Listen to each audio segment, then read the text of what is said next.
I'm Morgan, and welcome to my room.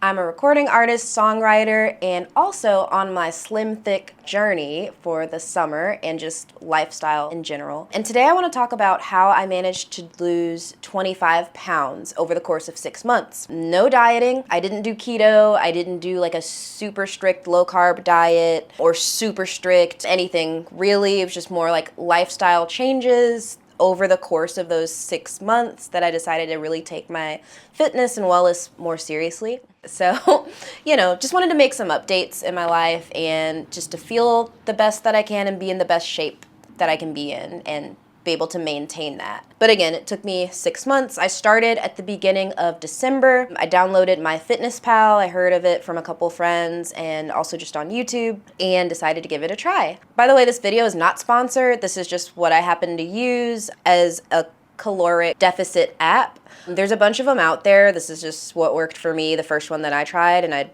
liked it. So yeah, so I just had the free version at first, MyFitnessPal, and it'll ask you like your current weight, your age, your height, and like what your goals are, what's your goal weight, how active are you, some different things, basically like a questionnaire to try to cater it to you specifically and your needs. So for me, I'm 5'3". At the time I started at the beginning of December, I weighed at least it was like between 160 and 163, I believe. So that was where I was starting, and then first put in my goal as 140 and then adjusted to 135. I decided to do where I lose 1 pound a week because I didn't want to lose too much weight too fast, and I felt like 1 pound a week is pretty healthy, and I didn't want to have like loose skin. I'm going to be working out throughout this process too, like consistently, so that worked for me, and it actually was pretty accurate. I actually was losing about 1 pound a week, and it just, I don't know, the app helped me to stay accountable and actually see my macros, how much protein I was getting, how much fiber I was getting, carbs, and then just, what my actual caloric intake was. I was pretty consistent with it as far as actually submitting everything that I ate in the app. The thing is, the numbers, the information doesn't lie. So like you're only cheating yourself if you don't put in everything as your caloric intake. So, I was pretty strict about it, like not a big deal. Like even if I just had, something here and there, I would add it in, all my snacks, all my meals. And that just helped the app be able to understand like what I'm eating, what my caloric goal is, what my protein goals are, what my water drinking goals are. So I'm going to break it down in a few like smaller segments to just kind of talk a little bit about what I did. So in general, my lifestyle for my diet is definitely higher on the protein, lower on the carb, lower on the added sugar, and high on the fiber. In general, just more whole foods. So what I would do, and again, I'm working out every day as well. I'll get more into that in a little bit, but for my lunches, Monday through Friday, this also helped it's easy to meal prep and just throw together real quick if you don't have much time. The bulk of my lunch would be whole food and a protein, at least 1 or 2 proteins. So what I would do is I love charcuterie boards and I love cheese. So this kind of helped make it easy and fun for me to like actually be consistent with, and actually still do this a lot. But like, for example, like my lunch it'll be a big plate with lots of whole foods. So I'll make sure I get vegetables and fruits. So that might look like, I don't know, some carrots, cucumber slices with a little bit of, I put some Greek seasoning on it. It's really tasty. Some radishes, maybe a few radishes on the plate, and I like them because they're spicy and crunchy. What else? Some cottage cheese. I like the Good Culture low-fat cottage cheese, and like a half serving of whatever like tortilla chips we have, or sometimes a full serving, depends on how hungry I am. But yeah, that just adds more to the crunch element too. And then for more protein, throw some blueberries or an apple or some fruits on there. Sometimes I'd throw in a whole dill pickle. Those little Laughing Cow cheeses, I like those, so I'll throw one of those on there sometime, or whatever cheese I have on hand, I'll put a serving of cheese on my plate. And then protein. So whatever we have, like sometimes I'll cook and have leftover, chicken thigh or chicken breast or, something frozen that I can throw in my air fryer that is a protein, or tuna, like those little tuna packs that are like dense in protein but low in calories.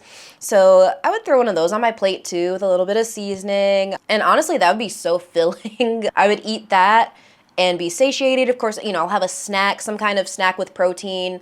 Might be a meat stick, it might be nuts, it might be both, some cheese or something, and then I'll have dinner. That's basically what I would do Monday through Friday for lunches. And then dinner was a little more lenient. I could eat what I want, but just, again, portion. So I actually did measure out my food, and I still do. So like if a serving is a quarter cup or half a cup, I will actually take my measuring cup and use that and like measure out what food I'm putting on my plate. So I know how much I'm eating.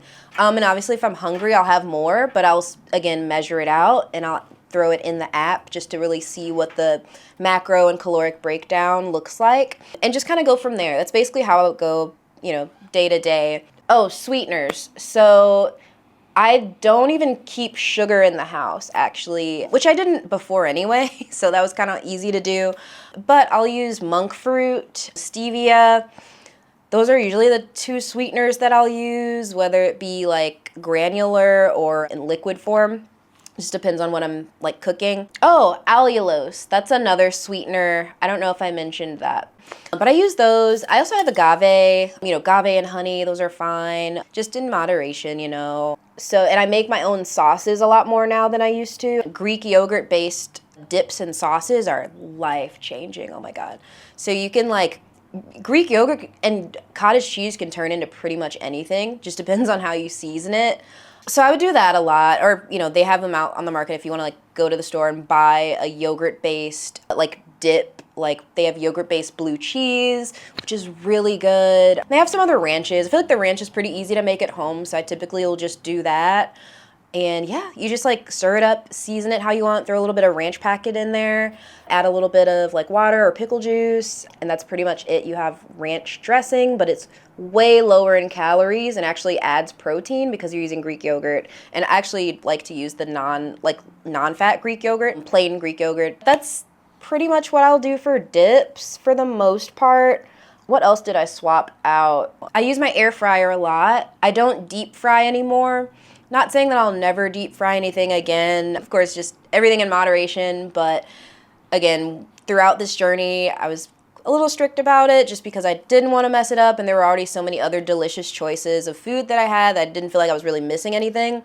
You can make anything crispy in the air fryer. It's so easy. So that's one thing I didn't miss really, but I didn't deep fry anything. I cook with a lot less oil now. Before, I would just pour in some oil in the skillet. I don't know how much I'm using, but now I actually spray my oil. I used to buy the spray oils in the store, but now I think you just order them on Amazon. They're pretty cheap, but little spray cooking glass spray bottles, and you can put your oil in there and then just spray it. So that way you're using way less oil, so it's way less fat and calories. So that helped me, kind of stay in that caloric deficit for the time that I need it to. Let me see. So my fitness schedule. So I'm really proud of myself for being able to maintain this because I'll go through phases, kind of like everyone, where it's you work out every day for a couple weeks and then you kind of don't, and then you try it again a few months later. So it was never super consistent. I used to have a gym membership. Honestly, I'm more physically active now than I was when I was paying $100 for a gym membership, which is bizarre. Usually I would think it'd be the other way around, but it's just so easy. And now I just really prefer to work out at home. It's just so convenient. And YouTube honestly has so many great workouts. Personally, I love Grow with Jo, her YouTube channel.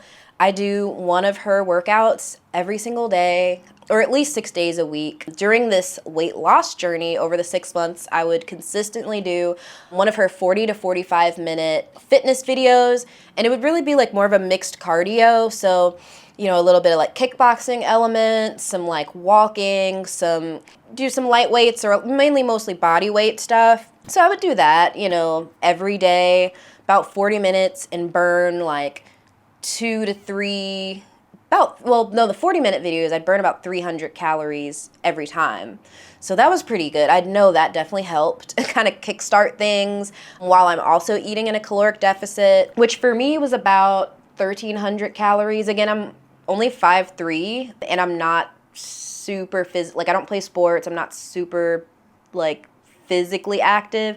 I would say moderately to lightly physically active. And that's what I put in my app, just to kind of see, like, what my caloric deficit goals should look like. So for me, it was about 1,300 calories. And it just depends on the day. Like, I would, try to hit my protein goals and, like, eat up to that. Like, sometimes I was hungrier and sometimes I would go over that. Sometimes I would eat less than that. Sometimes it was pretty consistently around that. Obviously didn't want to go over it too many times. The times that I would know, like on a weekend, if I were to eat out with friends or something or family and I knew I was going to go over, not a big deal. Basically, I would just be consistent the rest of the days and make sure I get my workout in and get some walking in, and honestly, it'd be fine. It didn't, like, wreck my progress at all, actually, week to week, which is good to know. I think that kind of helps with having a healthy relationship with food, is not, like, beating yourself up about, like, if you go over your caloric intake for, like, one day. Like, it's really not a big deal, and that's to be expected. Like, you have to live and enjoy things, like, but for most of the other days around the week, what you do is just, stay on it, be consistent, keep doing your workouts, like, but, like, a day on the holiday or visiting family or vacation, like, it's a day or two is not going to, like, wreck your progress. At least it didn't for me, which was, refreshing to know. I think the last month is when I ended up doing my 30-day plank challenge. So that was the month of May. For 30 days, talk more about that in my previous video if you want to learn about the 30-day plank challenge. But that helped me once I've pretty much lost the weight that I wanted to lose. At that point, I wanted to switch from losing weight to toning more and, like, getting even stronger. So I did start incorporating more weight training. I have some 3-pound weights. I also have 5-pound dumbbells and a 10-pound kettlebell, which is what I'm starting out with right now. I think over time we will, like, increase the weights, but for now, that's pretty much what I've been using. And when I do my Grow with Jo workouts, I do make sure to incorporate more of her, like, weight training workouts versus just the mixed cardio. So I kind of switch off and on each day. Every other day be more of a weight training workout, and then core, and then every other day more of the cardio. And that's just what works for me. Kind of listen to your body and adjust as you go. But I know for me, being physically active every single day and eating in my caloric deficit, for the most part, like, those are the two things that actually allowed me to, like, get to my weight goal and to get to my fitness goal. I actually feel so much stronger and honestly more confident in my body, just being able to, I don't know, like, do something I set out to do that seemed really hard at first, but I was like, this is something I want to do. Like, just honestly feeling better, having more energy, feeling more confident, and feeling stronger. That alone is worth it for me. And at this point, I feel great. I just want to maintain that, which is why I'm still, at least 6 days a week doing something physically, well, every day doing something physically active, but I still keep up with my workouts. I may not do a 45-minute workout 5 times a week anymore, but I am going to do a 30 to 40-minute workout. And like I said, I'll switch out from weights to, like, more cardio. And that's been a good balance. I've increased my caloric intake, switched over to maintenance in my FitnessPal. And so there you actually are allowed to have, more calories, and the protein is, like, way higher as well, which helps keep you full and satiated throughout the day. So you're, like, snacking less because you're nourishing your body better with, like, lean proteins and healthy fats and, some carbs and fiber from whole foods. Honestly, just more of a balanced diet, I think, with way less, significantly less added sugar and just, like, lower, I guess, refined carbs. Like, obviously carbs are in fruits and vegetables, but those are great for you. So I don't know. I just eat a lot more whole foods for the most part. And I stay within my new caloric maintenance, which now is about 1,600 calories. I feel like I float around 1,500 generally. Sometimes I will go up to 1,600, just depends on what I'm eating that day. I cook a lot, so it makes that easier too. So I don't, we don't eat out a whole lot, but it just makes it easy, saves money, and also I know exactly what I'm eating and what's going into my body and what the macros are if I'm cooking it. With those like little healthy swaps in between, honestly, it's made such a difference. Like, we can still have dessert. I just make them, and typically they're fruit-based. I love cheese. I'll swap out for some lower fat options. So they do make low-fat sharp cheddar and low-fat or low-moisture mozzarella. So I use those a lot when I cook. And then, like I said, the Laughing Cow, Aldi has like a knockoff version that's literally the same thing. So a lot of times I'll get that. And for the regular version, they have like a low fat option, or they call it a light option. And then some of the other ones, they're about like 25 calories per little triangle anyway. So it's not bad. But I don't know. Yeah, just like swapping out for light options, swapping sour cream for Greek yogurt, plain Greek yogurt, no fat Greek yogurt, or like a light sour cream even. They make light mayonnaise, they make light sour cream. So just like keeping an eye out for some of those light versions that I'll swap out for. I think that made a huge difference too, because then you don't feel deprived. Like, you can still eat what you want, you can still cook what you want. It's just like making little adjustments so that you're eating the same thing, but it's just lower in calories. And then, a lot of times I'll add more protein to it, more lean protein, so it's like actually healthier for you. I don't know. Let me know if you're interested in seeing some little like recipe videos or things like that I actually will make consistently, like pizza or like copycat Filet-O-Fish sandwiches and things like that I do that are like swaps that are healthier and way lower in calories but taste the same, honestly. Oh, bread, well, goes with refined carbs. I really don't buy bread like that anymore. I use a lot of like low carb tortillas, and I'll make pizzas, I'll make any kind of sandwich we want. I don't know, there's a lot of options out there. So that's basically what I'll end up doing. Just making little healthy swaps here and there, but being able to eat the foods that I still really like and can enjoy. So I think that helps with the maintenance because, again, I don't feel like I'm missing out on anything. I don't feel like I'm deprived of anything.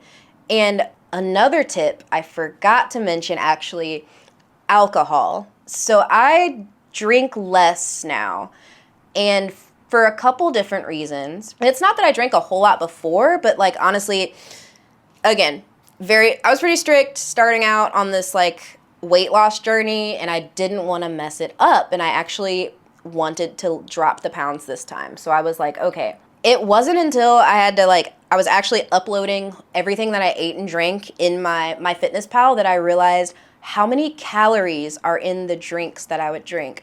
I had no idea I was drinking so much of my calories. And like I would work out a few times a week and still be like, feel like stagnant. Like, why am I not fit? Why am I not losing weight? But like, honestly, I would just like, through oil and alcohol, I didn't even know this, but I would like eat and drink the calories that I just burned and have no idea I was doing it. So like, honestly, again, I don't feel deprived. If I want to have a glass of wine, I will have a glass of wine. If I want to have a margarita, I will have a margarita. But again, I'm not cheating myself. I'm always adding it, every ingredient, like adding it in my MyFitnessPal app. So I actually know the breakdown of like the calorie, and I can make the choice at that point. If I want to put those calories in my body, if I want to put that sugar in my body, and sometimes it's worth it and sometimes it's not, I feel great, drinking significantly less alcohol, and also that is also another thing that helped me stay in my caloric deficit. So that's another thing I can kind of do if you guys are interested in seeing like different like mocktail videos of things that I do. Something I've been into lately are actually canna mocktails. So like regular mocktails, then you, instead of alcohol, you can replace with like a legal cannabis spirit. And it's non-alcoholic, but it may have like Delta-9, and then, they make those like spirits of like different botanical floral flavors that kind of mimic different spirits, and they're really good replacers of alcohol to make literally the same cocktail that you were gonna make. But it's way less calories, and you don't have any hangovers. So honestly, it's a win-win for me. So that's been more my vibe lately, especially since I've been on this journey, and that's also helped me to stay in my caloric deficit and now in my caloric maintenance. But like I said, it's not like, you know, if I want a glass of wine, I'm gonna have a glass of wine. I'm just honest with myself when I actually break down my macros for the day, and I'll plug it in like, yeah, I've got room for a glass of wine today. Or yeah, I've got room for a margarita today, you know, like, or if I go over, that's me making that choice. And I'm like, yeah, you know what, today I go over my caloric maintenance, but you know, tomorrow I'm not gonna do that because I don't wanna make a habit of it, and I'm gonna make sure I get my workout in. So that's pretty much it. Let me know in the comments if this video was helpful at all to you, or if you have some other tips that worked for you, and we can kind of build a community and just share what's worked for us and what might help someone else. Or if you have any other ideas, like recipe ideas or like sauce swaps or things like that. I don't know. Let me know in the comments. But basically that's it, and I hope you enjoyed this video, and see you in the next video. Bye.